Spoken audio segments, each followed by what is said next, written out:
கொலை கொள்ளை ஆள் மாறாட்டம் அதில் நம்ம 2 பேருக்கும் சரிசமமாக பங்கிடணும். 32 கோடி ரூபாய் நம்ம பூர்வீக சொத்து.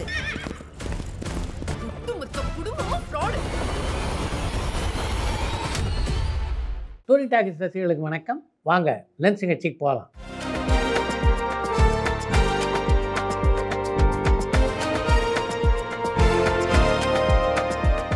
என்னம்மா முதல் கேள்வி? நடிகர் திலகம் சிவாஜி கணேசன் சார், நடிகை பானுமதி, இவங்க 2 பேரும் சேர்ந்து நடிச்ச முதல் திரைப்படம் என்னன்னு கடலாடியிலிருந்து பாலசுப்ரமணியன் கேட்டிருக்காங்க.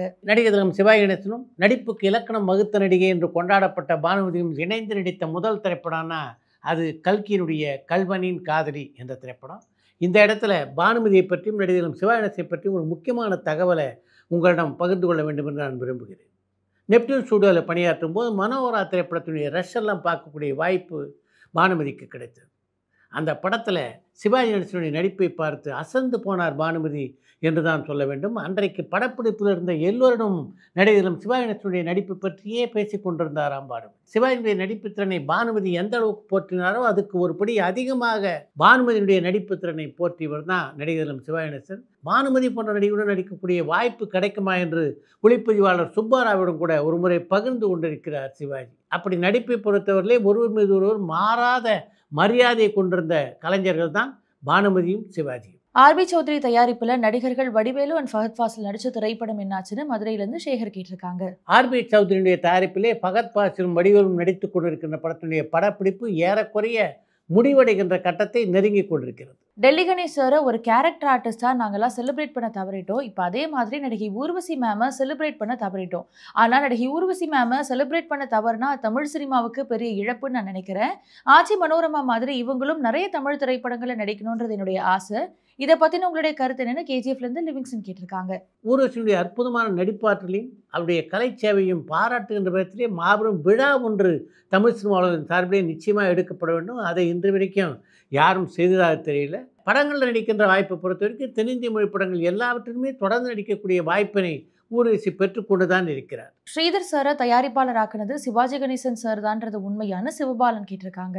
இயக்குனர் ஸ்ரீதரை தயாரிப்பாளர் ஆக்கியதிலே சிவாஜியுடைய பங்கு மிகவும் முக்கியமானது. எதிர்பாராத படத்தில் பணியாற்றும் போதே ஸ்ரீதர் என்ற அந்த இளைஞருடைய திறமை சிவாஜிக்கு ரொம்பவும் பிடித்திருந்தது. எதிர்பாராத படத்தினுடைய வெற்றியை தொடர்ந்து பல திரைப்படங்களுக்கு வசனம் எழுதுகின்ற வாய்ப்பு ஸ்ரீதருக்கு வந்து கொண்டிருந்தது. அந்த காலகட்டத்தில் அவரும் வீனஸ் கிருஷ்ணமூர்த்தியும் சேர்ந்து ஒரு திரைப்பட நிறுவனத்தை தொடங்கலாம் என்று முடிவு செய்தார். அப்படி தொடங்கினார். முடிவு செய்த போது அவங்ககிட்ட மிகப்பெரிய அளவிலே பணம் இருந்ததா என்றால் இல்லை. அப்போ கொஞ்சம் அதிகமாக பணம் இருந்ததுன்னா அது ஸ்ரீதர்கிட்ட மட்டும்தான். அப்படிப்பட்ட சூழ்நிலையிலே படம் எடுக்க வேண்டும் என்றால் சிவாஜி போன்ற ஒரு நடிகருடைய சப்போர்ட் இருந்தால் தான் அது சாத்தியமாகும் அப்படின்னு நினச்ச ஸ்ரீதர் நேராக சிவாஜியின் வீட்டுக்கு போய் அவருக்கு ஒரு கதையை சொன்னார். அந்த கதையை கேட்ட சிவாஜிக்கு ரொம்ப பிடிச்சிருந்தது. இந்த கதை ரொம்ப நல்லாயிருக்கு, நிச்சயமாக நான் நடிக்கிறேன் என்று ஸ்ரீதரிடம் அவர் ஒப்புக்கொண்டார். அவர் அப்படி சொன்ன உடனே இந்த கதையை நான் தான் சொந்தமாக தயாரிக்கலான் இருக்கேன், நானும் வீனஸ் கிருஷ்ணமூர்த்தி சேர்ந்து ஒரு திரைப்பட நிறுவனத்தை தொடங்கலான் இருக்கோம். ஆனால் இப்போ எங்ககிட்ட உங்களுக்கு முன்பணம் கொடுக்கறதுக்கெல்லாம் தொகை கிடையாது. உங்கள் பெயரை போட்டு விளம்பரம் செய்து கொள்ள நீங்கள் எங்களை அனுமதிச்சிங்கன்னா நாங்கள் விளம்பரம் போட்டு அதில் வர்ற பணத்தை வச்சுக்கிட்டு இந்த படத்தை ஆரம்பிச்சிடுவோம், அதற்கு பின்னாலே உங்களுக்கு பணம் கொடுக்குறோம் என்றார் ஸ்ரீதர். ஒரு வார்த்தை கூட மறுப்பு சொல்லாமல் நீ என் பெயரை தாராளமாக பயன்படுத்திக்கொள் என்று அனுமதி அளித்தார் சிவாஜி. அப்படி ஆரம்பிக்கப்பட்ட படம் தான் அமரதீபம் என்ற திரைப்படம். அந்த படத்தினுடைய தயாரிப்பிலே ஸ்ரீதருக்கு பங்கு இருந்தாலும் அந்த படத்தினுடைய விளம்பரங்களை பொறுத்த வரைக்கும் தயாரிப்பு என்று கிருஷ்ணமூர்த்தியுடைய பெயர் மட்டுமே இடம்பெற்றிருந்தது. சில யூடியூப் பேச்சாளர்கள் சூப்பர் ஸ்டார் ரஜினிகாந்த் சார் மாதிரி பட்டத்தை வச்சிருந்தா அவங்கள ஒரு மாதிரி பேசுறாங்க. ஆனா அவங்கள அறிமுகப்படுத்தும் பொழுது சில தொகுப்பாளர்கள் பத்திரிகை பீரங்கின்லாம் சொல்லி அறிமுகப்படுத்துறாங்க. ஆனா அவங்க அதை பத்தி எதுவுமே சொல்றது இல்லை. அவங்களுக்கு வந்தா ரத்தம், மற்றவங்களுக்கு வந்தா தக்காளி சட்னின்ற இந்த மனப்பான்மை சரியான சென்னையிலிருந்து சாம் கேட்டிருக்காங்க. அப்படிப்பட்ட மனப்பான்மை சரி அப்படின்னு எப்படி சொல்ல முடியும்? ஆனால் அப்படிப்பட்ட மனப்பான்மை கொண்டவர்கள் தான் அதிகமாக நம்முடைய இருக்கிறார்கள் என்பது தான் வேதனையான உண்மை.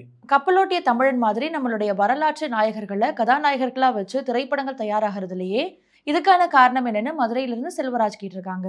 கப்பலோட்டிய தமிழனை போல வரலாற்று நாயகர்களை பற்றியெல்லாம் படம் எடுக்கணும்னா அதுக்கு முதல்ல சம்பந்தப்பட்ட இயக்குனருக்கு அப்படிப்பட்ட ஒரு ஆர்வம் இருக்க வேண்டும். இவை எல்லாவற்றையும் தாண்டி இப்போதெல்லாம் அப்படிப்பட்ட படங்கள் ஏன் வருவதில்லை அப்படின்னு கேட்டால் முக்கியமான விஷயம் கப்பலோட்டிய தமிழ் படத்துக்கு நாம் தந்த வரவேற்பு.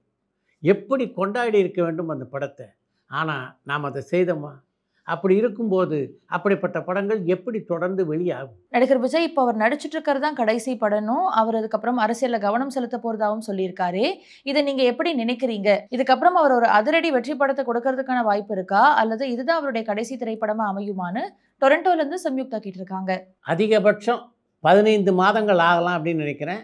அது வரைக்கும் பொறுத்திருங்கள். அதற்கு பின்னாலே உங்களுடைய கேள்விக்கு தானாக விடை பிறக்கும். தொடர்ந்து நல்ல திரைப்படங்களை இயக்கியிருந்தும் இயக்குனர் மகேந்திரனுக்கு தொடர்ந்து படங்களை இயக்கிறதுக்கான வாய்ப்புகள் வராம போனதுக்கான காரணம் என்னன்னு மயிலாப்பூர்ல இருந்து மைத்திலி கேட்டிருக்காங்க. சினிமா உலகம் அப்படின்றது முழுக்க முழுக்க கலைப்படைப்புகளை ஆதரிக்கின்ற உலகம் இல்லை, இது ஒரு வியாபார உலகம். இங்கே நல்ல கலைப்படைப்புகளை கொடுக்கின்ற கலைஞர்களுக்கு அங்கீகாரம் கிடைக்கும். ஆனால் தொடர்ந்து வாய்ப்புகள் கிடைக்குமான்னா அது மிகப்பெரிய கேள்விக்குறி தான். இங்கே வாய்ப்புகள் தொடர்ந்து கிடைக்கணும்னா நீங்கள் வெற்றிகரமான ஒரு படைப்பாளியாக இருத்தல் மிகவும் அவசியம். வானொலியில பாடல்களை ஒளிபரப்பும் பொழுது அந்த பாடலுடைய உரிமையை வச்சிருக்கவங்க கிட்ட பணம் செலுத்தணுமா, அண்ட் வானொலியில பாடல்கள் ஒளிபரப்பாகும் பொழுது அதை கண்காணிக்கிறதுக்கு குழு ஏதாவது இருக்கான்னு யாழ்ப்பாணத்துல ஜானி கேட்டிருக்காங்க.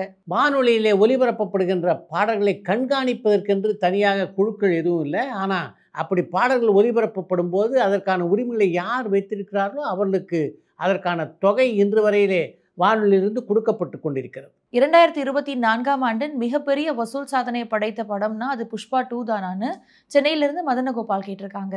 சந்தேகம் என்ன? 2024ஆம் ஆண்டிலே மிகப்பெரிய வசூல் சாதனையை செய்த படம்னா அது புஷ்பா 2 திரைப்படம் தான். ஏறக்குறைய 1500 கோடி ரூபாய்க்கு மேலாக வசூல் செய்திருக்கிறது அந்த திரைப்படம். குறிப்பாக வட இந்தியாவில் அந்த படம் செய்திருக்கின்ற வசூல் சாதனை இருக்கிறதே அது மிகப்பெரியது. பெரும்பாலான ஹீரோக்கள் ஒரு படத்தினுடைய ஸ்கிரிப்டை படிச்சு ஓகே சொல்றது இல்ல, படத்தினுடைய கதையை கேட்டுதான் ஓகே சொல்றாங்க. நடிகர் கார்த்திக் கூட மெய்யழகன் திரைப்படத்தினுடைய ஸ்கிரிப்டை படிக்கிறதுக்கு 3 மாசம் எடுத்துக்கிட்டாரு. படிக்க சோம்பேறித்தனமா அல்லது அதை படிச்சு காம்ப்ரஹெண்ட் பண்ணி அதை அசஸ் பண்ண முடியாதான்னு வில்லியனூர்ல இருந்து அரவிந்தர் லோச்சனன் கேட்டிருக்காங்க. எல்லா ஹீரோக்களும் ஸ்கிரிப்ட் படிக்கல அப்படின்லாம் சொல்லவே முடியாது. இப்போ நான் சமீபத்தில் விஜய் சேதுபதியோடு ஒரு திரைப்படத்தில் நடித்தேன். அந்த படத்தில் நான் நடித்து கொண்டிருந்த போது தான் 96 படத்தினுடைய இயக்குனரான பிரேம்குமார் தன்னுடைய அடுத்த படத்துக்கான கதை புத்தகத்தை விஜய் சேதுபதிட்டு கொடுத்தாரு. அந்த படத்தினுடைய படப்பிடிப்பு நடைபெற்று கொண்டிருந்த 2 நாட்களில் அந்த மொத்த ஸ்கிரிப்டையும் படித்து முடித்து விட்டார் விஜய் சேதுபதி. படித்து முடித்தது மட்டும் இல்லாமல் பிரேம்குமார் எந்த அளவுக்கு நேர்த்தியாக அந்த ஸ்கிரிப்டை வடிவமைத்திருக்கிறார் என்பதை பற்றியும் அந்த யூனிட்டில் இருந்தவங்க எல்லார்ட்டையுமே பாராட்டி பேசி கொண்டிருந்தவர் தான் விஜய் சேதுபதி. பேராசிரியர் ஏஎஸ் பிரகாசம் எத்தனை தமிழ் திரைப்படங்களுக்கு கதை வசனம் எழுதியிருக்காருன்னு கடலாடியிலிருந்து பாலசுப்ரமணியன் கேட்டிருக்காங்க. பேராசிரியர் ஏஎஸ் பிரகாசம் 30க்கும் மேற்பட்ட திரைப்படங்களுக்கு கதை வசனம் எழுதியிருக்கிறார். தமிழ் சினிமா இண்டஸ்ட்ரியில இப்ப இருக்கிற சூழ்நிலையில மற்ற மொழி திரைப்படங்களுடைய தமிழ் டப்பிங் வெர்ஷன் லாபகரமான பிசினஸா இருக்கான்னு கேஜிஎஃப்ல இருந்து லிவிங்ஸ்டன் கேட்டிருக்காங்க. ஒரு காலகட்டத்திலே வேற்று மொழியிலிருந்து தமிழுக்கு மொழி மாற்றம் செய்யப்படுகின்ற படங்கள் மிகப்பெரிய லாபத்தை தயாரிப்பாளர்களுக்கு தந்து கொண்டிருந்தன. ஆனால் அந்த சூழ்நிலை இப்போ இல்லை. சார், ஒரு படத்தினுடைய ஸ்கெடியூலின் பொழுது ஒரு பெரிய நடிகருக்கு உடம்பு சரியில்லாமல் போச்சுன்னா அவங்க அந்த ஸ்கெடியூலை எப்படி கையாளுவாங்க? கம்பல்சரியா வேற தேதிகளை கொடுக்கணுன்றது கட்டாயமா? அண்ட் அவங்க அங்கே இல்லாத நாட்களுக்கும் அவங்க சேர்த்து பணம் வாங்குவாங்களான்னு டொரண்டோலேருந்து சம்யுக்தா தேவராஜ் கேட்டிருக்காங்க. படப்பிடிப்பின் போது ஒரு நடிகருக்கு உடம்பு சரியில்லைன்னா அந்த தேதிகளெல்லாம் மீண்டும் அந்த தயாரிப்பாளருக்கு தந்து உதவுவார் அந்த நடிகர். இசையமைப்பாளரும் நடிகருமான ஜிவி பிரகாஷனுடைய கிங்ஸ்டன் திரைப்படம் வெற்றி படமா அமைஞ்சதான்னு குவைத்லேருந்து அமிர்தேஸ்வரன் கேட்டிருக்காங்க. ஜிவி பிரகாஷனுடைய கிங்ஸ்டன் திரைப்படத்துக்கு மிகப்பெரிய எதிர்பார்ப்பு இருந்தது. ரசிகர்கள் எவ்வளவு அந்த படத்தை எதிர்பார்த்தாங்களோ அந்த அளவுக்கு ஜிவி பிரகாஷும் எதிர்பார்த்தார். ஏன்னா அந்த அளவுக்கு அந்த படத்துக்கு அவர் உழைத்திருந்தார். ஆனால் அந்த படம் வெற்றி படமாக அமையலை. நாதஸ்வர கலைஞர் பத்தின கதை உள்ள திரைப்படங்களான தில்லானா மோகனாம்பாள் அண்ட் கொஞ்சம் சலங்கை, இந்த 2 திரைப்படங்கள்ல மிகப்பெரிய வெற்றி பெற்ற திரைப்படம் எதுன்னு கடலாடியிலிருந்து பாலசுப்ரமணியன் கேட்டிருக்காங்க. நாதஸ்வர கலைஞரை அடிப்படையாக கொண்டு உருவான படங்களான தில்லானா மோகனாம்பாள் கொஞ்சம் சலங்கை ஆகிய 2 படங்களில் தில்லானா மோகனாம்பாள் படம் தான் கொஞ்சம் சலங்கையை விட மிகப்பெரிய வெற்றி படமாக அமைந்தது. நடிகர் எம்.ஆர். ராதா சார் கடைசி வரைக்கும் கடவுள் நம்பிக்கை இல்லாம தான் இருந்தாரான்னு சென்னையிலிருந்து சந்தனகுமார் கேட்டிருக்காங்க. பக்திமானாக ஒரு சில திரைப்படங்களில் எம்.ஆர். ராதா நடித்திருக்கிறார். ஆனால் சொந்த வாழ்க்கையில் தன்னுடைய கொள்கையிலே மாறாமல் இருந்தவர் தான் எம்.ஆர். ராதா. சார், சினிமாவில் உங்களுடைய நீண்ட கால இலக்கு என்னன்னு திருச்சியிலேருந்து மனோஜ் கேட்டிருக்காங்க. சினிமாவில் என்னுடைய நீண்ட நாள் இலக்கு அப்படின்னா தொடர்ந்து இந்த சினிமாவிலே இருந்து கொண்டு இருக்க வேண்டும் என்பது தான். 1970ஆம் ஆண்டிலே இந்த சினிமா உலகத்தில் நான் அடியெடுத்து வைத்தேன். அதுக்கு பின்னால் பார்த்தீங்கன்னா வெவ்வேறு பணிகளை நான் இந்த சினிமா உலகிலே பணியாற்றிருக்கிறேன். ஒரு காலகட்டத்தில் பத்திரிகை தொடர்பாளனாக இருந்தேன், ஒரு காலகட்டத்தில் திரைப்பட பத்திரிகையாளனாக இருந்தேன், அதற்கு பின்னால் உதவி இயக்குனராக இருந்தேன், பட தயாரிப்பாளரானேன், நடிகரானேன், இயக்குனரானேன். இப்படி என்னுடைய ரோல் மாறிக்கிட்டே இருக்கே தவிர சினிமாவிலேருந்து நான் வெளியில் போகல. இன்றைக்கி யூடியூபராகவும் சினிமாவில் தான் வலம் வந்து கொண்டிருக்கிறேன். இந்த பயணம் அப்படியே தொடர வேண்டும் என்பது தான் என்னுடைய ஆசை. நடிகர் வைஜி மகேந்திரன் இதுவரைக்கும் எத்தனை திரைப்படங்களை நடிச்சிருக்காரு அண்ட் இதுவரைக்கும் அவர் தேசிய விருது வாங்கியிருக்காரான்னு சென்னையிலேருந்து சந்தனகுமார் கேட்டிருக்காங்க. 300க்கும் மேற்பட்ட படங்களில் ஒய்ஜி மகேந்திரன் நடித்திருக்கிறார். இதில் ஒரு சில படங்களில் மிகச்சிறப்பான நடிப்பை வழங்கியவர் தான் ஒய்ஜி மகேந்திரன். ஆனால் அவருக்கு தேசிய விருது எந்த காலத்திலும் வழங்கப்படவில்லை.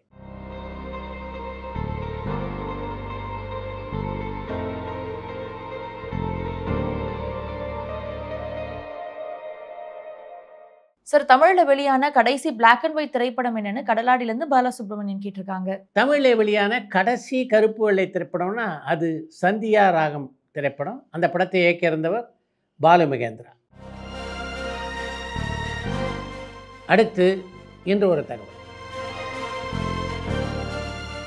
இயக்குனர் கே.எஸ். ரவிக்குமார் பரபரப்பாக திரைப்படங்களை இயக்கி கொண்டிருந்த காலகட்டத்தில் மத்திய மந்திரி அவருடைய சிபார்சு கடிதத்தோடு அவரை சந்திப்பதற்காக ஒரு இளைஞர் வந்தார். கே.எஸ். ரவிக்குமார்த்தை எப்படியாவது உதவி இயக்குனராக சேர்ந்து விட வேண்டும் என்பதுதான் அவருடைய எண்ணமாக இருந்தது. அவரை பார்த்து பேசும்போது கதையெல்லாம் எழுதுவியா என்று கேட்டார் ரவிக்குமார். நல்லா எழுதுவேன் அப்படின்னு அந்த இளைஞர் சொன்ன உடனே, நாளைக்கு வரும்போது ஒரு கதையை எழுதிட்டு வா, அதை படித்து பார்த்து விட்டு உன்னை உதவி இயக்குனராக சேர்த்து கொள்வதா இல்லையா என்பதை நான் முடிவு செய்கிறேன் என்று சொல்லி அந்த நண்பரை அனுப்பி வைத்தார்.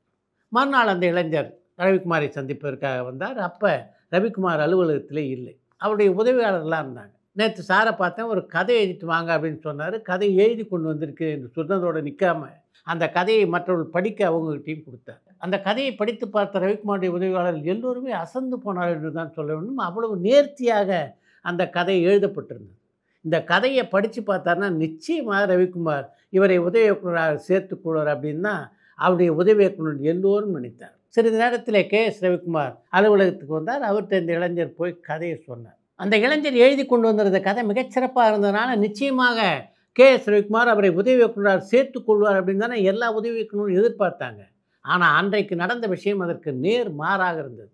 இப்போதைக்கு என்கிட்ட நிறைய உதவியாளர் இருக்காங்க, அதனால் இன்னொரு சமயம் சொல்லி அனுப்புகிறேன் என்று சொல்லி அந்த இளைஞரை அனுப்பிவிட்டார் கே.எஸ். ரவிக்குமார். கே.எஸ். ரவிக்குமார் ஏன் அப்படி நடந்து கொண்டார் அப்படின்னு இந்த உதவி இயக்குனர் எல்லோர் மனதிலும் ஒரு கேள்வி இருந்தது.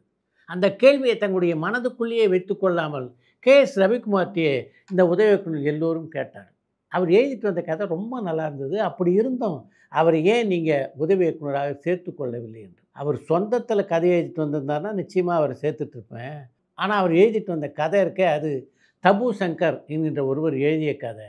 அது ஏற்கனவே புத்தகமாகவும் வெளிவந்திருக்கிறது. அந்த புத்தகத்தை பார்த்து ஒரு வரி கூட மாற்றாமல் அப்படியே எழுதிட்டு வந்திருக்காரு. அப்படி இருக்கும்போது அந்த இளைஞரை எப்படி சேர்த்துக்கொள்வது என்று கேட்டாராம் கே.எஸ். ரவிக்குமார். அந்த இளைஞரை உதவி இயக்குனராக சேர்த்துக்கொள்ளாதது ஒரு புறம். இதை தாண்டி அந்த உதவி இயக்குனர் எல்லோருக்கும் ரவிக்குமார்கிட்ட என்ன ஆச்சரியம் ஏற்பட்டதுன்னா, இவ்வளவு பரபரப்பான படப்பிடிப்புகளுக்கு நடுவிலையும் இத்தனை புத்தகங்களை படிப்பதற்கு எப்படி அவருக்கு நேரம் கிடைக்கிறது என்பதை பற்றி தான்.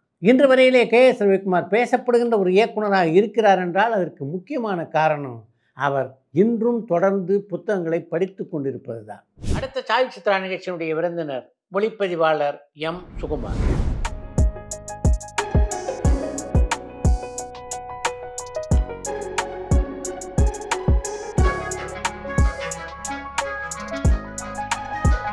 ஆரம்ப காலத்தில் ராஜீவ் மேனனுடைய படம் தொடங்கி பல திரைப்படங்களுக்கு வந்து நீங்கள் ஸ்டில் ஃபோட்டோகிராஃபராக பண்ணியிருக்கீங்க.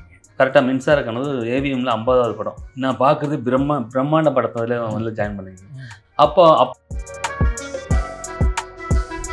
எந்தெந்த செட்லாம் ஃபோட்டோகிராஃபராக பணியாற்றக்கூடிய வாய்ப்பு நமக்கு அமைஞ்சது? சாமுராய் பண்ணேன், அப்புறம் கிங்கு பண்ணேன். கிங்கு படத்தில் வந்து எனக்கு விக்ரம் சார் பழக்கமானேன். விக்ரம் சார் படமும் கிட்டத்தட்ட மஜா பண்ணேன். அப்போ வந்து பரபரப்பான சினிமா செய்திகள், நட்சத்திரங்களின் பேட்டிகள், சினிமா வரலாறு ஆகியவற்றை பார்க்கவும் படிக்கவும் உங்களுக்கான இணையதளம் tourantalkies.co.